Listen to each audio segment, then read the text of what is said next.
Hello accounts people, time to have a look at the tricky subjects of accruals and prepayments.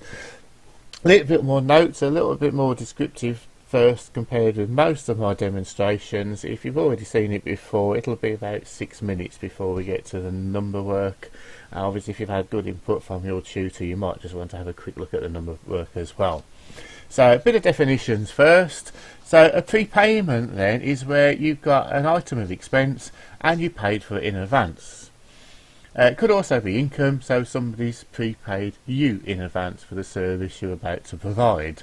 So most commonly this would be the rent. We always pay our rent in advance, even if it's just a month or a quarter. Maintenance contract might have to be paid for in advance, and our insurance bill is an annual bill. It's always calculated on an annual basis. At different times in the year will be anything from no time in advance to 12 months in advance. Even if we pay for it on a monthly basis, we still technically, because the monthly basis is a finance agreement. Accruals are the opposite then, so it's a routine expense, or we can have income again as well.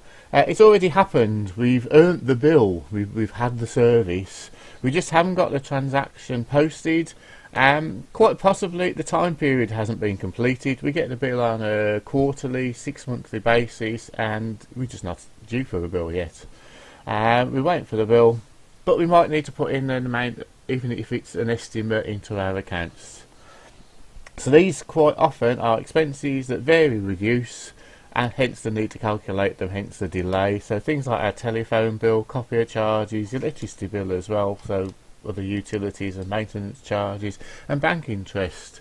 We might get a bank interest monthly, we might get it on an annual basis. Some of the most common accruals and prepayments then, there are utility bills. They're also of course quite significant, hence the need to get the bill accurate.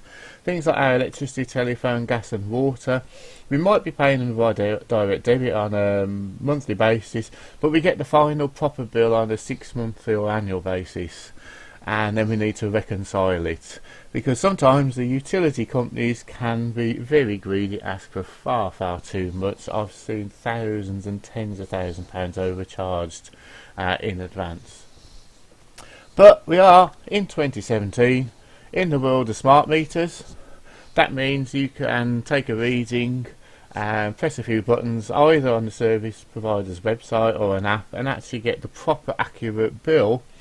And then all you need to do, instead of waiting for time, is just adjust it for the fact that you may be paying a little bit more over the top or a little bit less. You might be a bit behind, a bit in advance. The concepts that matter then, well, materiality matters because it might not be significant. After all, the swings and roundabouts, the bits you're in advance, the bits you're in behind on, it might just even it out and doesn't really make any difference to the actual figures. It's not worth the time and hassle. Your telephone might be in advance on the line rent or behind on the call charge. It evens itself out sometimes. The other concept, the actual accruals as a concept, the correct expense for the financial period, the same one we use for depreciation. So let's have a look at our diagrams then. So this is the complete diagram with everything in. Opening prepayments, it's for an expense account, otherwise it would be the other side. Opening accruals, because some accounts have both. Photocopier bill, you might owe some for copying, but you might be paying your rental in advance if it's an admin account. Bank payments, credit the bank, debit the expense account. This is the final amount when we balance it off that will go into our profit or loss account. At the end of the day, we've either got a bill that we've earned, haven't yet paid, or we've already paid a little bit in advance. So any bill for either last year or next year, we need to deduct it from the actual bank payments to get this year's figure, and any bill for this year that we paid last year or pay next year needs to be added to the bank payments to get the correct figure for the current year. I've got my own little mnemonic, shows my daft sense of humour. Expect professional accountants to be boring, tedious, but always punctual. Some people prefer polite. This transfers then into an expense account. P, professional prepayment. A, for accrual. B, for bank. tedious transfer, and then accrual and prepayment. Many students just literally remember it and work out everything from once, so as long as you can remember in an expense account, brought down prepayment on the debit side, you might be okay from that. And you can always remember on expense account, credit bank, debit, expense account.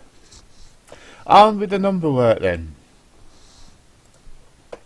So this is the detail we're going to do. We've got an admin expenses account. So on the 1st of April, we'll use that as the start of the year, we've got a brought down balance of, in advance, 200. Cash book payment. So 30,103. Of course, these would be in lots of different items throughout the year. Cash book payments will do fine. That's enough detail. That's the cash book payments, and at the end of the year, we're £100 in advance. So on the 31st of March, we're not so far in advance. £100 in advance. So that means when we put to the profit or loss account, that's the actual correct amount, that's the proper bill for the year. Calculated, it balances off fine. So a slightly more complicated one then. So again, we've got an admin expenses. Admin expenses is a big bucket of accounts, there's loads of things going into it. So it's not unusual to see it brought down prepayments and accruals. So start the year, we've got a brought down prepayment of 600 and a brought down accrual of 400.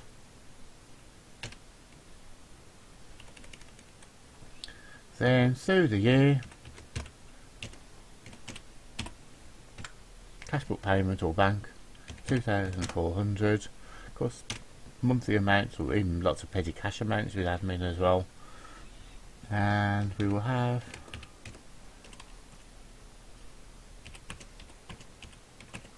but we don't know the amount there yet.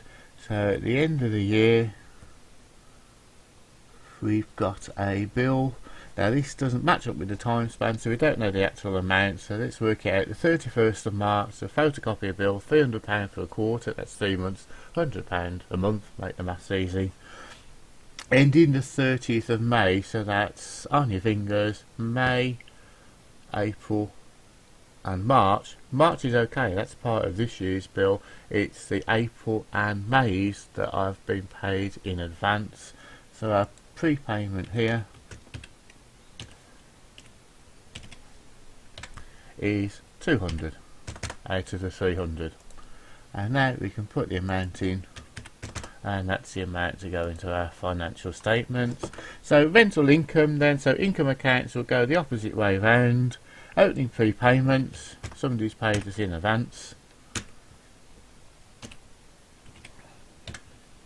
600, and bank receipts of course this time. So throughout the financial year, I'm not bothering to put the years in, cash book receipts, or bank again really, would do fine, of 21,500. And the clients though, they've got in arrears, so somebody's in trouble. Send the boys round. Carried down 400. At least this makes adding it up easy. So this will go as income, debit the rental income account, credit the profit or loss account. No problem adding that one up. Once you've got the T accounts worked out, you can answer any questions on it. Is it a debit entry? Is it a credit entry? How much, for instance, for this one? And any questions can be solved. T accounts first, answer any questions on it afterwards.